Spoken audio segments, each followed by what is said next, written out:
Saya Rian Wijaya Putra dari kelas 2A2 dengan nomor NPM 108 Fakultas Hukum. Di sini saya akan menjelaskan tentang prinsip-prinsip HAM beserta contohnya. Dan arti HAM itu sendiri adalah hak dasar atau hak pokok yang dibawa oleh manusia sejak lahir secara kodrat melekat pada setiap manusia dan tidak dapat diganggu-gugat karena merupakan anugerah Tuhan Yang Maha Esa. Dan berikut adalah penjelasan tentang prinsip-prinsip HAM. Yang pertama, bersifat universal. Beberapa moral dan nilai-nilai etik tersebar di seluruh dunia. Negara dan masyarakat di seluruh dunia seharusnya memahami dan menjunjung tinggi hal ini. Universal hak berarti bahwa hak tidak dapat berubah atau hak tidak dialami dengan cara yang sama oleh semua orang. Contoh yang kedua, martabat manusia. Hak asasi merupakan hak yang melekat dan dimiliki setiap manusia di dunia. Prinsip HAM ditemukan pada pikiran setiap individu tanpa memperhatikan umur, budaya, keyakinan, etnis, ras, gender, orientasi seksual, bahasa, kemampuan, atau kelas sosial.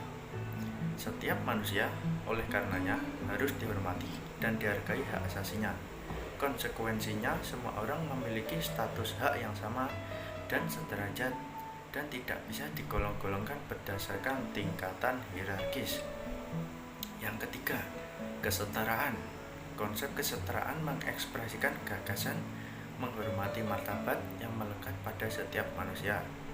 Secara spesifik, pasal 1 HAM menyatakan bahwa setiap umat manusia dilahirkan merdeka dan sederajat dalam harkat dan martabatnya.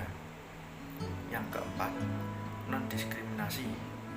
Non-diskriminasi terintegrasi dalam kesetaraan.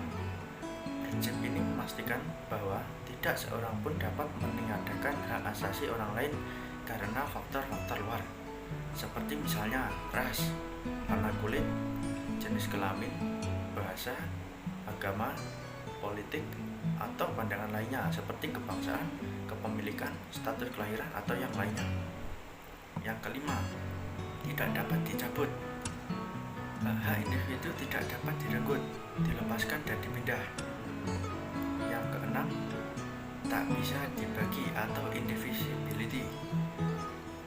Hak asasi manusia, baik hak sipil, politik, sosial, budaya, ekonomi, semuanya bersifat inheren, yaitu menyatu dalam harkat martabat manusia. Pengabaian pada suatu hak akan menyebabkan pengabaian terhadap hak-hak yang lainnya. Hak setiap orang untuk bisa memperoleh penghidupan yang layak adalah hak yang tidak bisa ditawar-tawar lagi. Hak tersebut merupakan modal dasar bagi setiap orang agar mereka bisa menikmati hak-hak lainnya, seperti hak atas kesehatan atau hak atas pendidikan. Yang ketujuh, saling berkaitan dan bergantung atau interrelated dan interdependence. Pemenuhan dari satu hak seringkali bergantung kepada pemenuhan hak lainnya secara keseluruhan maupun sebagian. Contohnya, dalam situasi tertentu, hak atas pendidikan atau hak atas informasi adalah saling bergantung satu sama lain. Oleh karena itu, pelanggaran HAM saling bertalian. Hilangnya satu hak mengurangi hak yang lain. Yang kedelapan, tanggung jawab negara atau state responsibility. Negara dan para pemangku kewajiban lainnya bertanggung jawab untuk menaati hak asasi. Dalam hal ini, mereka harus tunduk pada norma-norma hukum dan standar yang tercantum di dalam instrumen-instrumen hak asasi manusia. Seandainya mereka gagal dalam melaksanakan tanggung jawabnya, pihak-pihak yang dirugikan berhak mengajukan tuntutan secara layak. Sebelum tuntutan itu diserahkan kepada sebuah pengadilan yang kompeten atau penuntut yang lain sesuai dengan aturan dan prosedur hukum yang berlaku. Sekian dari saya. Wassalamualaikum warahmatullahi wabarakatuh.